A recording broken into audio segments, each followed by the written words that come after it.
Olá, tudo bem? Muito prazer, eu sou a Bianca Araújo, sou psicanalista, terapeuta TRG, entusiasta do mundo coach.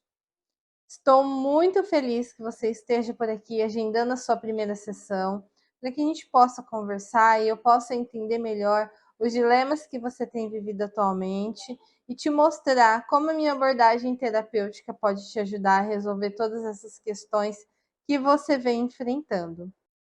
Eu sei que muitas vezes algumas pessoas que estão ao nosso redor desvalorizam a nossa dor, não por maldade, mas por não compreender como que é difícil lidar com os sintomas da ansiedade, da depressão, da síndrome de burnout, da síndrome do pânico.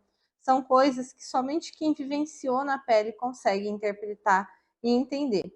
Mas eu quero muito que você entenda que isso não é frescura, que isso realmente é uma doença que precisa de um tratamento, mas que tem uma abordagem natural. Você não precisa se tornar refém de medicamentos. Nós conseguiremos abordar de forma natural o combate a esses males que vêm aí minando a sua capacidade emocional. Antes de tudo, eu quero que você saiba que eu também já passei por tudo isso que você está passando. Eu já tive ataques de pânico, já passei por depressão pós-parto, ansiedade, e eu sei muito bem como cada um desses sintomas acaba com a nossa capacidade emocional. Eu sei muito bem o que é sentir na pele todos esses sintomas fisiológicos do corpo quando a gente está em um nível de estresse elevado. Eu também já passei por psiquiatra, já recebi várias receitas de remédios tarja preta. Eu sei muito bem os efeitos colaterais que eles levam, que eles trazem para o nosso corpo. E eu entendi que esse não era o caminho que eu queria para minha cura. Então eu precisei recalcular a rota e fui atrás de um psicólogo para fazer um tratamento. Porém, a terapia abordada pelos psicólogos no consultório é uma terapia de fala, a qual o paciente começa a relatar todos os males que vêm ali assolando as suas dores, e o psicólogo ele não pode te induzir, te ajudar, te dar um aconselhamento com base nas suas emoções.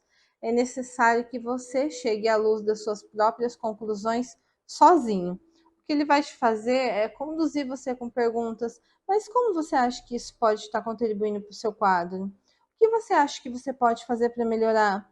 Essas perguntas que você mesmo já se faz o tempo todo e que às vezes acaba não te levando a resposta alguma.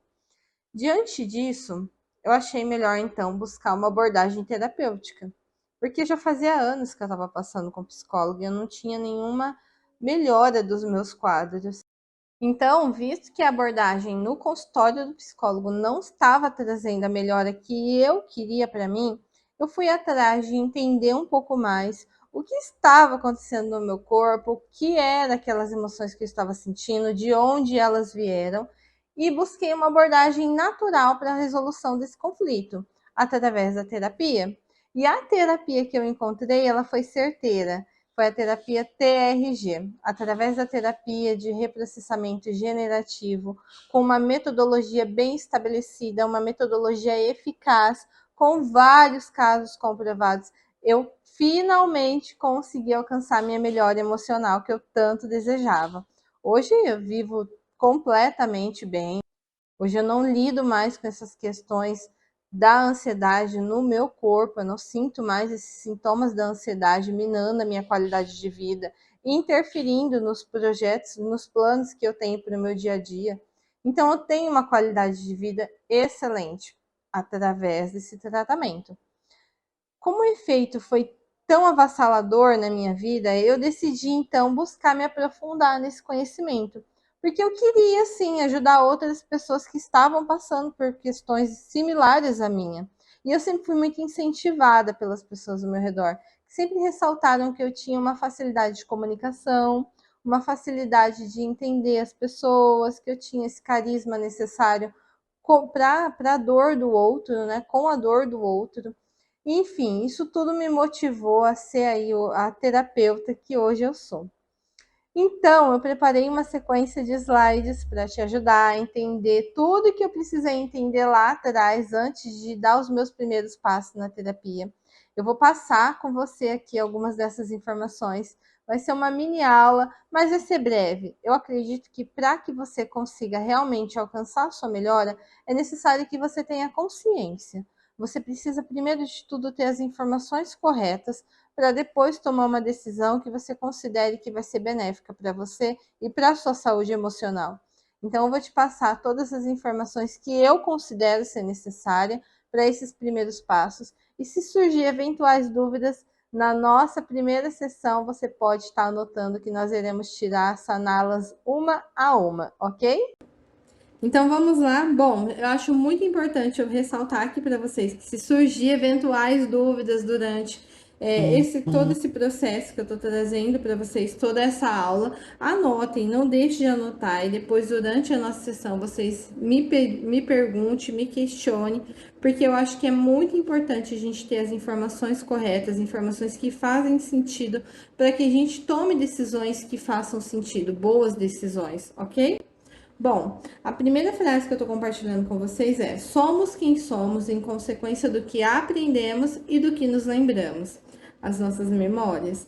A segunda frase que eu considero muito importante, que eu sempre gosto de ressaltar, é: toda emoção tem lógica. Você não age apenas pelo que está acontecendo no agora, mas sim pelo que está guardado lá no fundo da sua mente, as suas memórias. Então, a maior parte da nossa reatividade, né, da forma como nós reagimos, da forma como sentimos, são informações, são aprendizados, né, que a gente repete com base nas informações que estão alojadas na nossa memória. Então, a sua maneira de reagir a situações, ela já está pré-estabelecida nas suas memórias. Não que a gente não vá aprender, nós aprendemos, mas nós, na maioria do tempo, estamos repetindo e reagindo de acordo com as informações que estão na nossa mente, de acordo com as informações que nós vamos priorizando obter e guardar na nossa mente, tá? Então, vamos para o segundo slide, que fala assim, ó. O que é a memória? Memória é a capacidade de guardar ou adquirir informações, ideias e imagens. Exemplo: recordar o nome de um amigo, de um familiar, lembrar o nome de objeto, a cidade onde você mora, enfim. A memória é praticamente você por inteiro, né? Você é a sua memória em si. Sem memória, não poderíamos assumir ou exercer os papéis que criamos ao longo da nossa vida.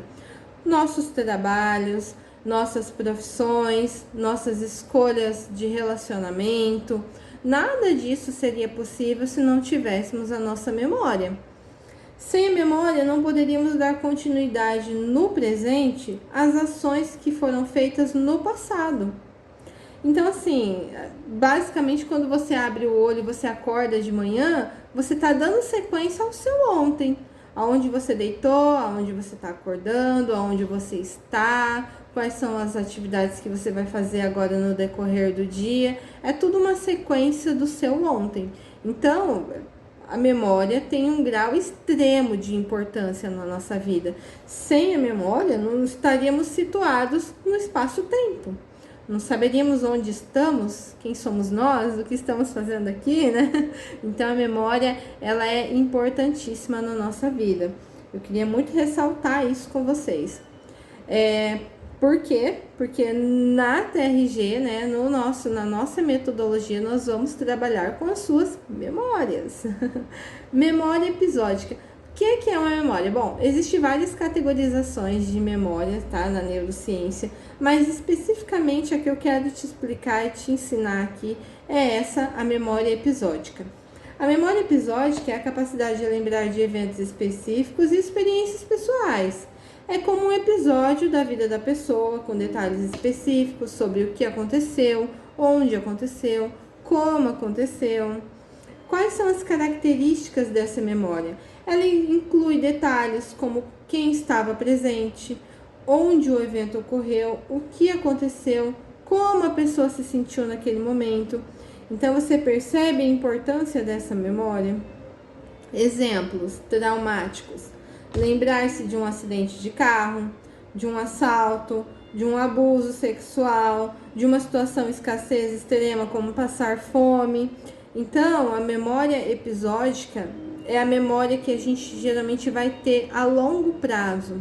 Por quê? Você vai entender que ela carrega várias características que ressaltam a importância dela na nossa mente, que fazem com que ela se destaque e com que ela se aloje em um lugar de longo tempo na nossa mente.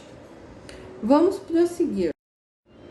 Na maioria das vezes, as pessoas me perguntam: bom, já que essa memória episódica ela carrega características que me deixam mal, porque me fazem lembrar de um episódio traumático que marcou a minha infância, que marcou a minha juventude, tem como eu fazer apagar, deletar essa memória da minha mente? Infelizmente não tem. Não tem como a gente fazer uma queima de arquivos. Diferente da ficção, essa não é uma possibilidade da vida real. Até o momento não existem técnicas, métodos avançados que consigam apagar uma memória específica. Essas memórias, mesmo sendo negativas, elas fazem parte da sua história e contribuem para a formação da identidade da pessoa. Querendo ou não, se não tivéssemos as nossas memórias, não teríamos a nossa história de vida. Então, é igual mencionei atrás, a nossa memória é extremamente importante. A negativa, muitas vezes nós queremos apagar, porque elas nos trazem dor, nos fazem lembrar de coisas que não são boas, né? Nos fazem ter reações ruins, mas não tem como nós deletarmos elas da nossa vida, porque nós precisou em algum momento, né? Ocorreu aquilo, então nós precisamos encarar que aquilo aconteceu e que não tem como mudar, né? Tem como a gente ir lá e mudar o nosso passado? Não tem como a gente mudar o nosso passado. Foi algo que aconteceu, mas a gente pode trabalhar, tá? Então vamos falar sobre isso. Não é possível fazer uma queima de arquivos. Essa questão da queima de arquivos eu acho até engraçada, porque outro dia eu vi um exemplo em um vídeo de uma pessoa que mencionou, bom, não tem entre aspas, porque a gente sabe de muitos casos, né? A gente escuta falar no meio policial de muitos casos de queima de arquivo. Quando a pessoa ela porta uma memória, uma informação tão importante para outra, tão comprometedora, a qual ela acaba sendo vítima de um assassinato. É feito literalmente uma queima de arquivo. Eles apagam a pessoa para que aquela memória seja apagada. Quantos casos similares a isso você não viu? Indivíduos sem acesso às memórias podem ser facilmente influenciados por narrativas distorcidas. É o caso, às vezes, de pessoas que passaram por processos de adoção, que não sabe qual é a origem da sua família. Por quê? Quando ele era muito pequeno, ele não conseguiu guardar aquela memória, né? Então, quando ele era bebezinho, ele não conseguiu guardar o registro da informação de quem eram seus pais biológicos, sua mãe, seu pai. E aí, quando ele é adotado, ele acaba ficando à mercê da narrativa que o outro impõe a ele. Bom, eu sou seu pai biológico. E aí, anos depois, a pessoa descobre que não, que na verdade era um pai adotivo. Mas ele tinha o seu pai biológico, mas ele conseguia se recordar daquilo? Não, porque ele não tinha a capacidade ainda de reter aquela memória. E aí você vai me questionar, então, eu sou uma máquina de memórias ambulante, saio por aí coletando informações e registrando, e guardando, e guardando, e guardando? Na verdade, não, tá? Eu vou te explicar que a gente tem um processo de filtro e de armazenamento de memórias de curto e longo prazo. Mas a questão também é que a gente tem uma responsabilidade em relação às nossas memórias. E eu vou citar aqui para vocês 3 aspectos chaves dessa abordagem. O primeiro aspecto é no enfraquecer as memórias ruins. Há uma necessidade de enfraquecer o impacto das memórias negativas em nossa saúde mental e nosso bem-estar. E como que nós vamos fazer isso? Enfraquecendo o registro da emoção. Gente, a nossa terapia, essa metodologia da TRG, é a metodologia especificamente feita para isso, para enfraquecer o registro da emoção na sua memória. Por quê? Eu vou te explicar sobre isso. A outra responsabilidade que nós temos a respeito da nossa memória é buscar novas experiências e aprendizado para enriquecer a nossa vida com memórias positivas e construtivas, assim como você está fazendo nesse presente momento. Você está aprendendo, então você está criando uma nova memória, está recebendo uma informação e você, a partir do momento em que você começar a exercitar essa informação, você vai definir se você vai guardá-la ou não em sua mente, tá? Terceiro, temos a possibilidade de conservar memórias felizes. É muito importante preservar e valorizar memórias felizes, como fonte de conforto, motivação e resiliência. E como fazemos isso? Como registramos memórias felizes? Bom, a gente pode se valer de diários, de fotos, de objetos significativos. Todas essas coisas portam informações. E ao recordarmos, ao reacessá-las na forma física, no aspecto físico mesmo, ao olhar uma foto, você se lembra daquele dia. A pegar um objeto que teve uma importância, por exemplo, foi um presente dado para você por alguém muito especial, que talvez nem esteja mais perto de você, você vai obter aquela informação, você vai trazer à luz aquela memória daquele dia. Então, todas essas coisas contribuem para que a gente consiga aí armazenar memórias boas, porque nós temos que começar a filtrar as coisas boas que nós queremos para a nossa vida. O aprendizado correto, a conservação da memória boa. Eu vivo falando, para quem me segue no meu Instagram aqui, consegue ver que eu vivo falando assim, eu tenho uma frase, criando memórias felizes. Toda vez que eu vou fazer um piquenique de manhã, toda vez que eu levo minhas filhas para um parque, eu registro essa imagem, eu registro não apenas no modo físico, mas eu também gosto de registrar isso na mente delas.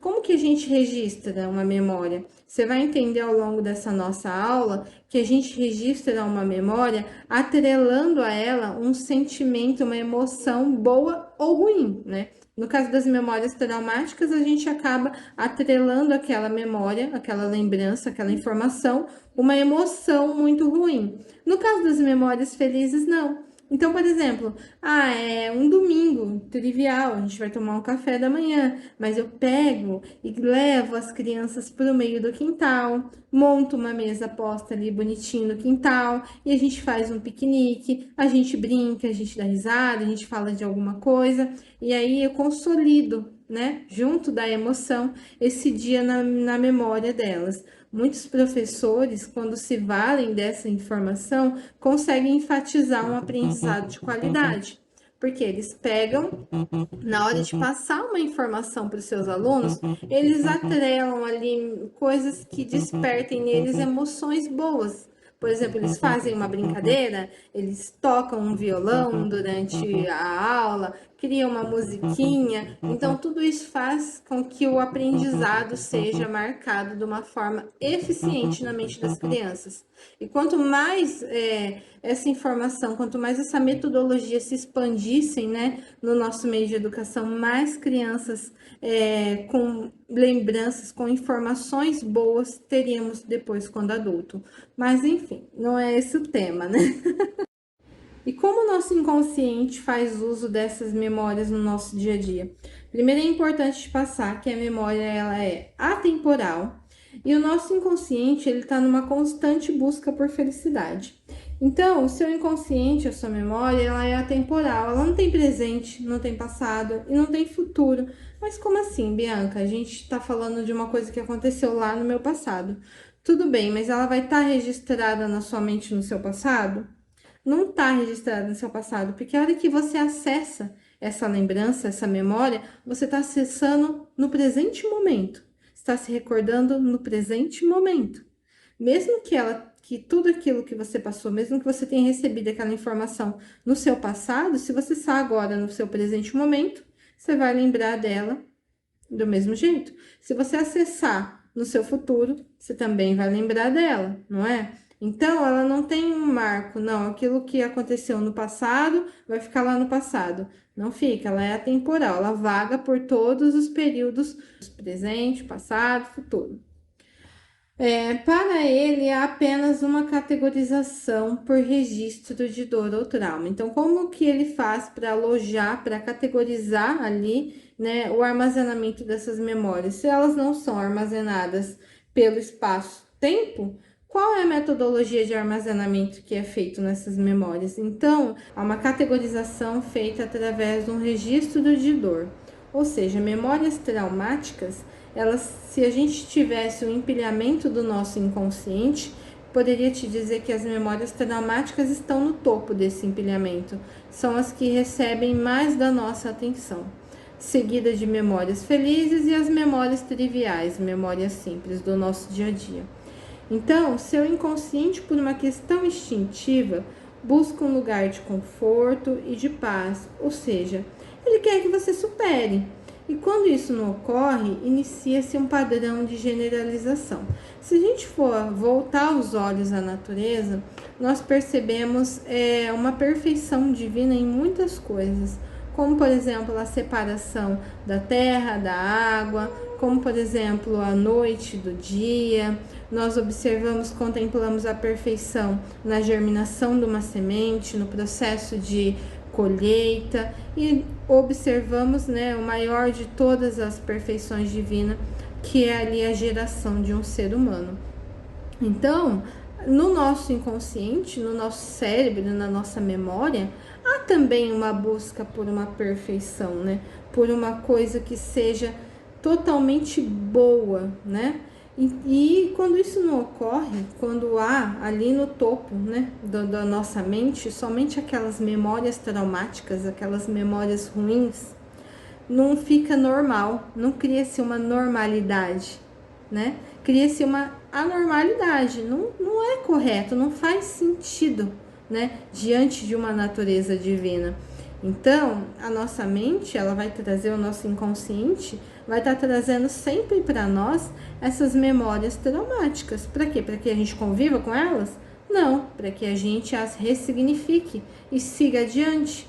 E quando isso não ocorre, quando a gente fica congelado emocionalmente nessas memórias, há uma disfunção no nosso comportamento e no nosso emocional.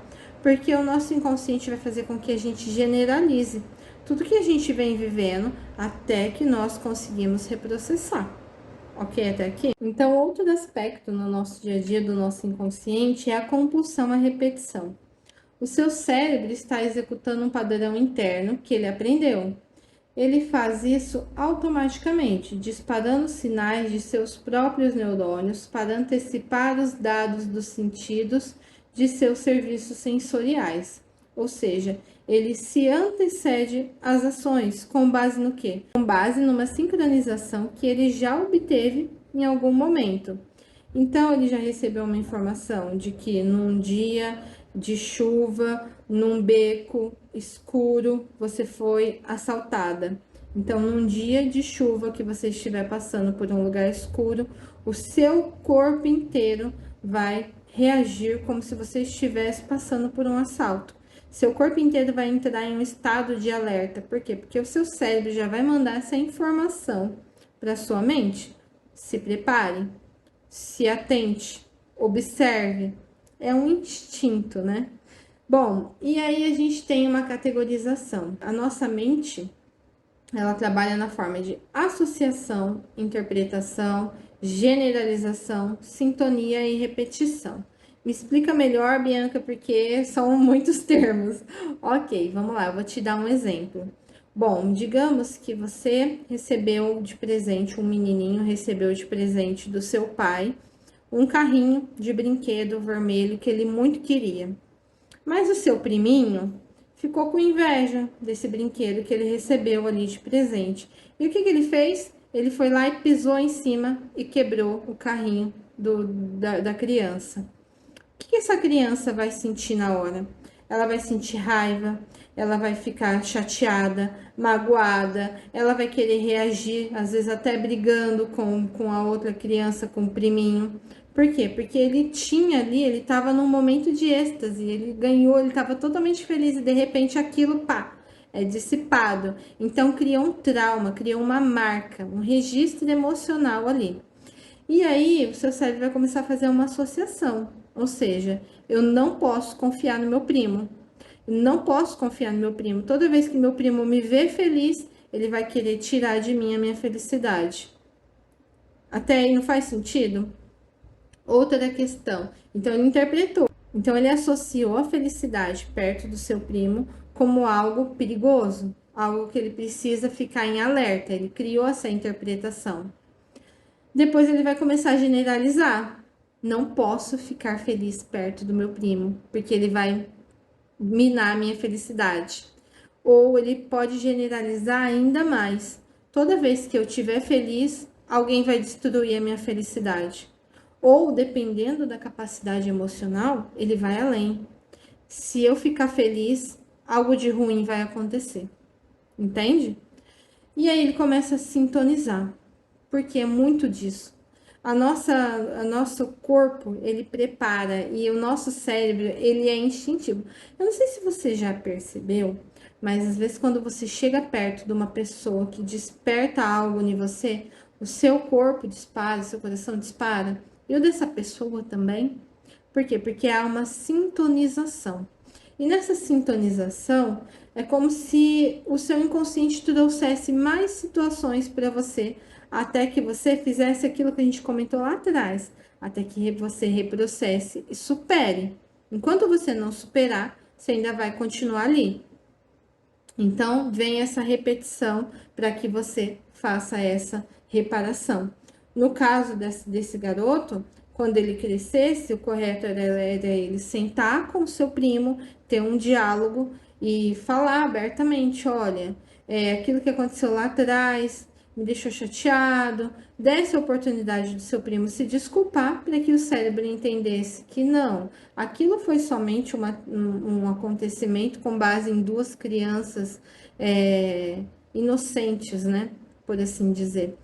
Mas vamos solucionar, né? Essa pessoa não me traz mais perigo. Ela não é mais um sinal de perigo para mim. Eu já conversei com ela e já tá tudo bem. Mas normalmente as pessoas não fazem isso. Elas têm o péssimo hábito de empurrar a sujeira para baixo do tapete. Essas conversas que deveriam ser feitas nem sempre são feitas, né? Essa revisitar esses momentos traumáticos e entendê-los da forma correta não é o que é feito. As pessoas acabam que empurrando a vida com a barriga, né? Deixa a vida me levar, toca o barco, deixa seguir, né? E isso aí é o que acaba gerando grandes conflitos na vida da pessoa adulta. Principalmente porque quando a gente é criança, por que a gente fala que muitos dos traumas são formados na nossa infância? Porque quando nós somos crianças, nós ainda não temos a capacidade emocional de distinguir as situações, né? Então a gente vai generalizar. Bom, se aquilo me machucou uma vez, aquilo vai me machucar todas as vezes. E às vezes nem sempre é assim. Talvez aquilo te machucou porque você não manuseou da forma correta. Manuseando da forma correta, não vai te machucar mais. Não é assim?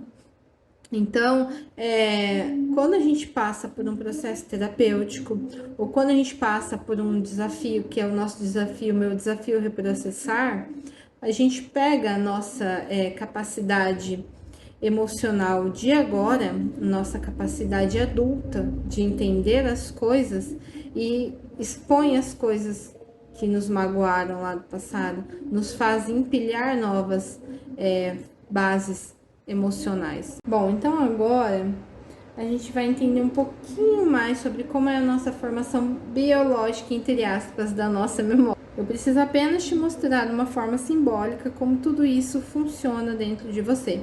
Então é uma mera ilustração. Bom, digamos que então nós recebemos um estímulo externo captado pelos receptores. O que são os receptores? Os nossos olhos, o nosso ouvido, a pele. Bom, esses estímulos são ondas de luz, som, e chegam no nosso cérebro como uma tempestade elétrica. Então, digamos que a nossa pupila recebeu ali uma informação externa, né? E essa informação entra aí no nosso cérebro como várias ondas elétricas. No nosso cérebro tem os nossos neurônios.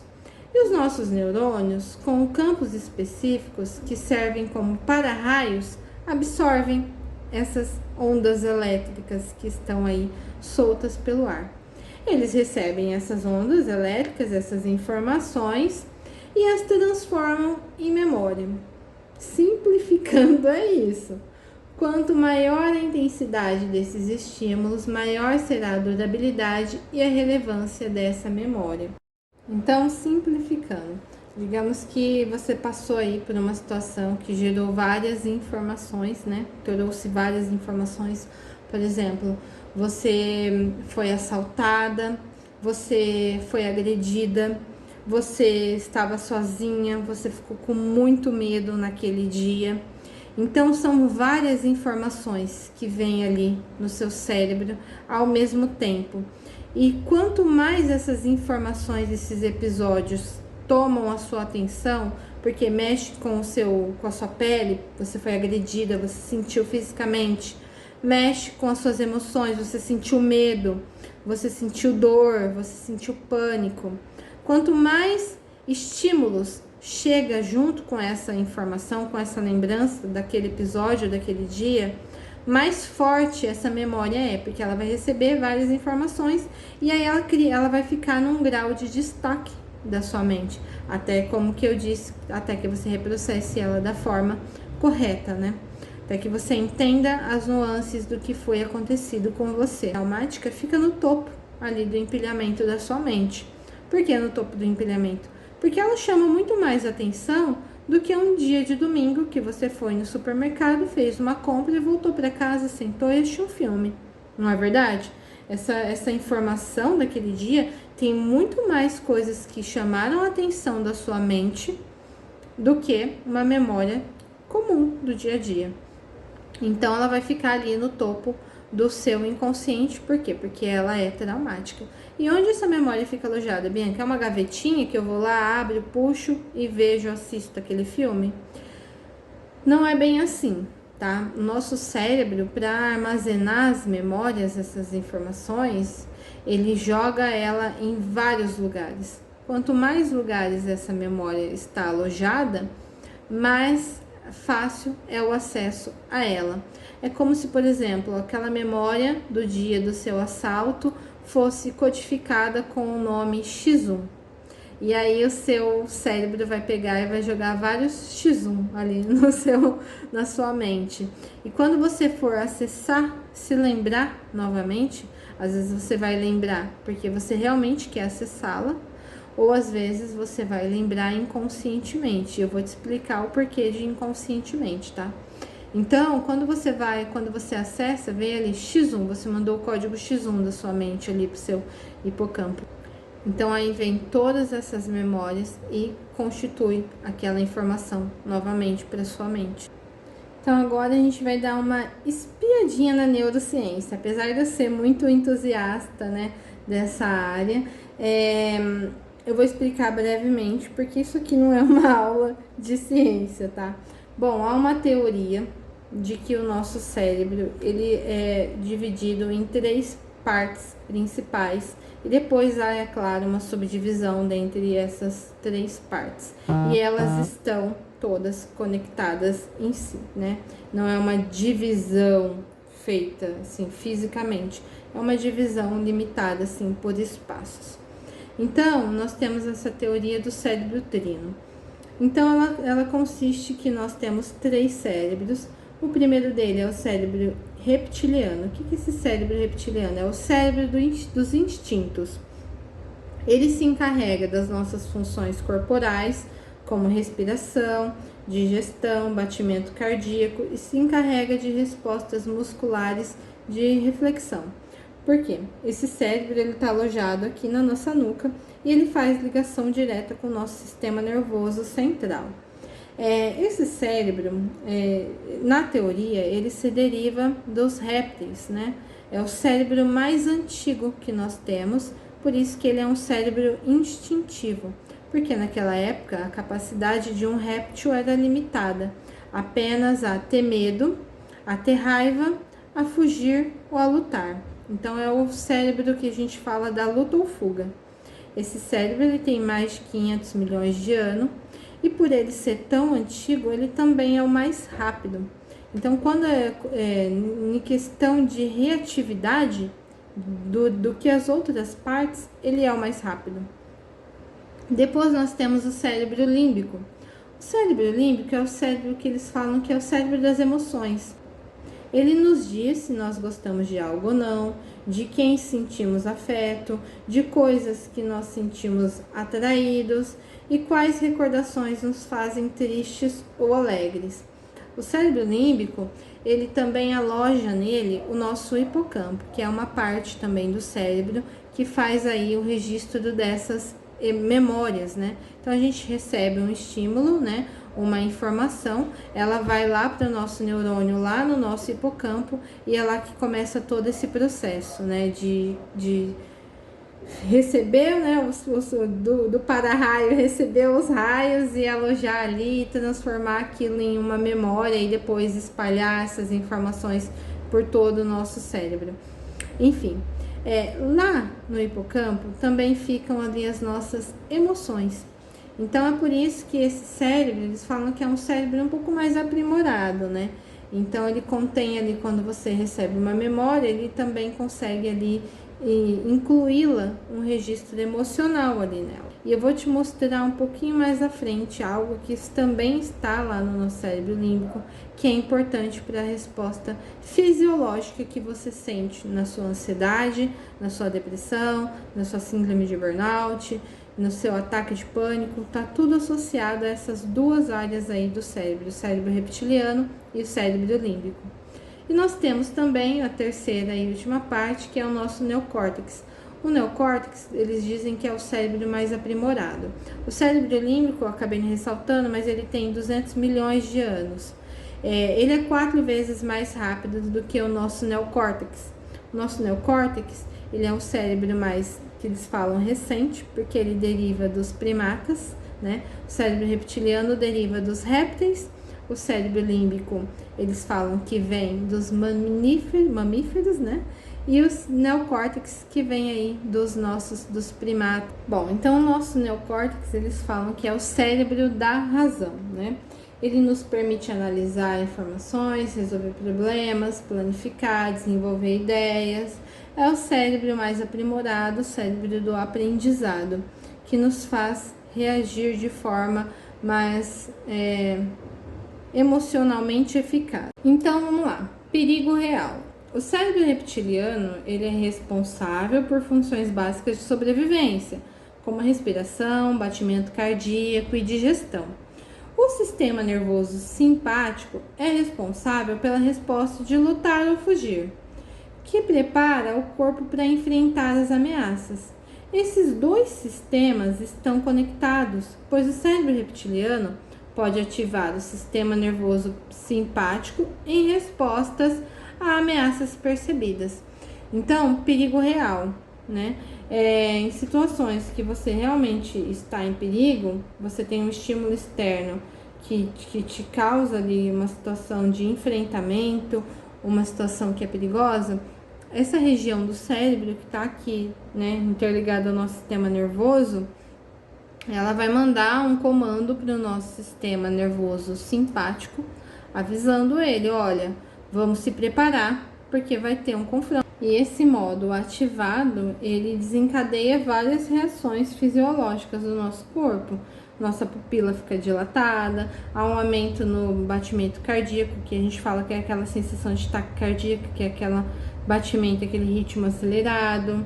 As glândulas sudoríparas, elas ficam hiperestimuladas, então a gente começa a sentir suor.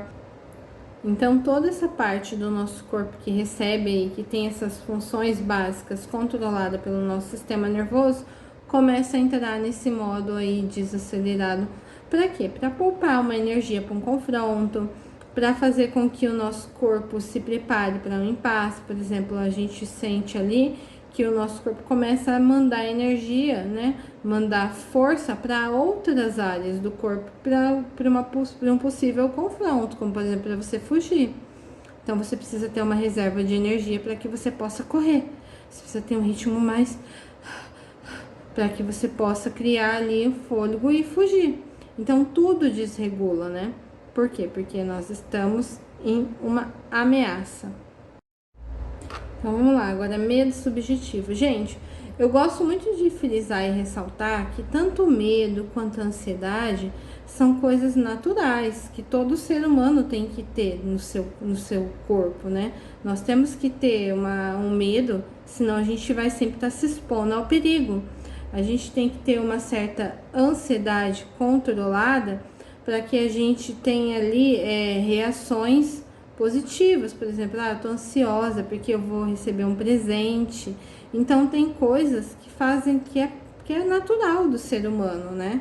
Só que quando essas sensações estão desreguladas, quando elas estão elevadas demais, ou quando elas estão acontecendo num curto período de tempo com frequência, elas acabam entrando em uma síndrome, né? E a gente fala que no caso é síndrome do pânico, síndrome de ansiedade. Por quê? Porque tá tudo desregulado, tá tudo acontecendo em excesso, tá gerando muito estímulos para o nosso corpo fisicamente.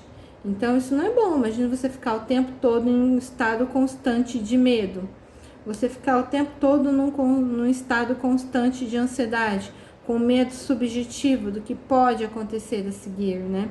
Então, quando há essa desregulação que é necessário se fazer essas intervenções.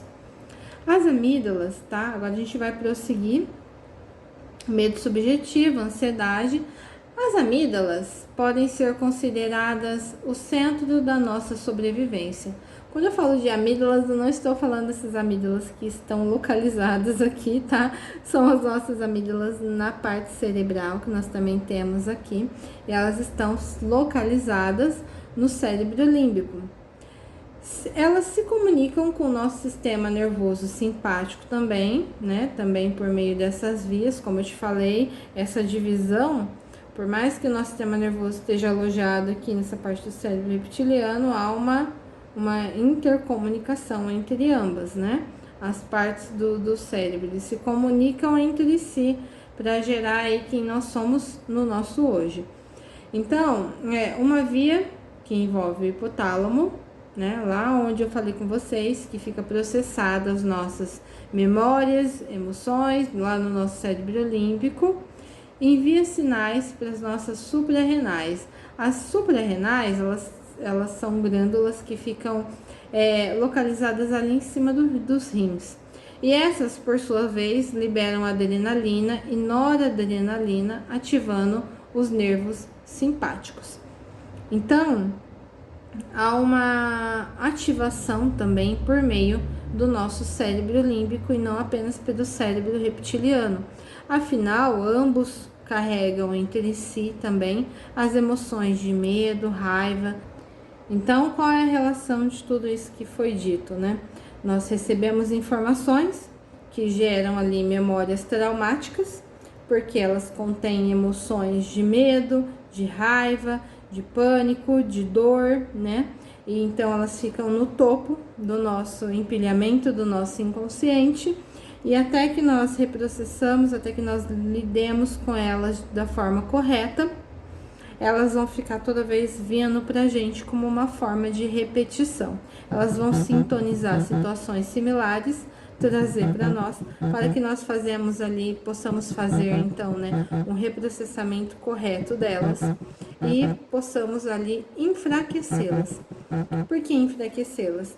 Porque quando nós passamos por um processo de terapia feito da forma correta, abordado da forma correta, nós enfraquecemos a emoção que está atrelada a essa lembrança.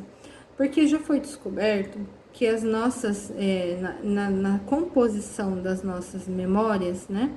A composição, vamos dizer aí, bioquímica, ela é plástica, ela pode ser alterada conforme a atividade que ela é induzida. Então, toda vez que nós reprocessamos, trazemos dentro de um ambiente terapêutico essas memórias de uma forma segura, né? E nós fazemos ali um reprocessamento delas. nós enfraquecemos a emoção que está nela. E quando nós enfraquecemos a emoção que está nela, nós diminuímos os estímulos que são liberados no nosso sistema nervoso. Então, quando acessada de novo aquela memória, ela vai estar com uma emoção cada vez mais fraca, cada vez mais fraca, cada vez mais fraca, e as nossas reações, os disparos no nosso sistema nervoso vão começar a diminuir até cessar. Então, é por isso que nós fazemos todo o nosso processo. E assim, a nossa terapia, né, a TRG, ela tem uma metodologia mais abrangente somente do que eu estou explicando aqui desse processo de reprocessar. Ela é uma terapia que ela traz a possibilidade não apenas de você reprocessar o que aconteceu no seu passado, mas de você reprocessar aquilo que você projetou no seu futuro. Por isso que a ansiedade é uma das principais coisas que combatemos com grande força.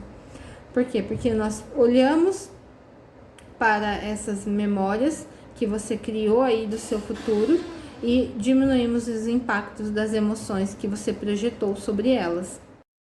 E vai muito mais além, né? Além da gente olhar com muito carinho, com muito cuidado para o que aconteceu no seu passado, te explicar o que está interferindo no seu presente, né? A gente também trabalha com muito carinho nas suas fobias, para que elas sejam eliminadas, nas perspectivas que você vai gerar para o seu futuro. Qual outra metodologia terapêutica que você conhece que trabalha o futuro? A TRG trabalha. A gente vai potencializar tudo aquilo que você quer para você. Uma frase que eu gosto muito de trabalhar com ela é: quem tem dor tem pressa. Quem tem dor tem pressa. Então chegou o momento de você apertar o seu botão de start, dar início ao seu processo terapêutico. Nós temos muito que começar a ser responsáveis por aquilo que sentimos, porque só compete a nós cuidarmos da nossa psique. Só compete a nós cuidarmos das emoções que passamos, dos traumas e tratá-las da forma correta. Não é justo e não é válido que você fique nessa posição de vítima. O vitimismo não é um lugar do ser humano. O ser humano é totalmente autor das suas próprias tomadas de decisão. Então você precisa sim tomar sua decisão de seguir por um processo terapêutico e de ir em busca da sua qualidade de vida. O que aconteceu, infelizmente, não tem como ser mudado. Não tem como a gente voltar atrás e apagar as dores que foram feitas em você no seu passado. Mas a gente pode trabalhar de forma terapêutica para cuidar do seu presente e garantir que você tenha um futuro de qualidade. Ótimo, então, informação passada. Eu espero receber o seu contato muito em breve para a gente fazer o agendamento da sua primeira sessão e aí seguirmos em frente em busca de uma melhora emocional. É muito importante também eu ressaltar para você, apesar que você já deve ter me ouvido dizer isso várias vezes, a terapia da TRG, ela é uma terapia breve se comparada às outras terapias convencionais. Há pessoas que passam 1, 2, 3, 10 anos em consultório de psicólogo tentando lidar com seus traumas emocionais.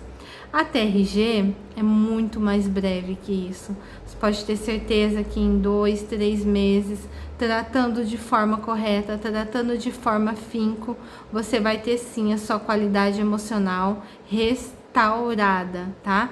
É claro que tudo vai depender do seu grau de comprometimento, que tudo depende de como você quer encarar esse processo, mas no que depender de mim, no que depender da metodologia, você vai sim ter grandes resultados na sua vida. Outra coisa é a respeito do sigilo. A TRG é uma terapia sigilosa. Diferente das outras terapias, você não precisa me dizer tudo o que aconteceu com você. Eu sei muito bem, eu lido com clientes diariamente e eu sei como é constrangedor às vezes a gente expor as nossas dores, as coisas que passamos, os nossos traumas, as nossas fobias, né? Mas você não precisa me contar. Você apenas precisa seguir a metodologia que eu vou te aplicar e a gente vai ter uma qualidade de restauração igual, ok? Então, eu espero o seu contato. clica aqui no botão abaixo, agende a sua consulta e vamos juntos seguir, porque tem muita qualidade de vida, tem muita coisa boa reservada para você. E você não precisa ficar refém dessas dores. Você tem total capacidade de tratá-las, de saná-las da forma natural, ok? E eu tenho um caminho para você. Inclusive, se você ainda não comprou o meu e-book, que é um guia, né, de formas naturais do combate à ansiedade, no link da minha bio do meu Instagram, você também pode encontrá-lo. E lá você vai entender melhor. Eu tenho, além do e-book, também tenho o audiobook gravado com a minha narração, para que ficasse bem autêntico para você. E aí eu explico certinho como que funciona toda essa questão da ansiedade, né? Toda essa questão fisiológica, e também deixo muitas dicas de como tratar a ansiedade de forma natural. Foi esse caminho que eu segui, que deu certo para mim, e eu tenho certeza que vai dar certo para você também, porque tá dando certo para muitas pessoas.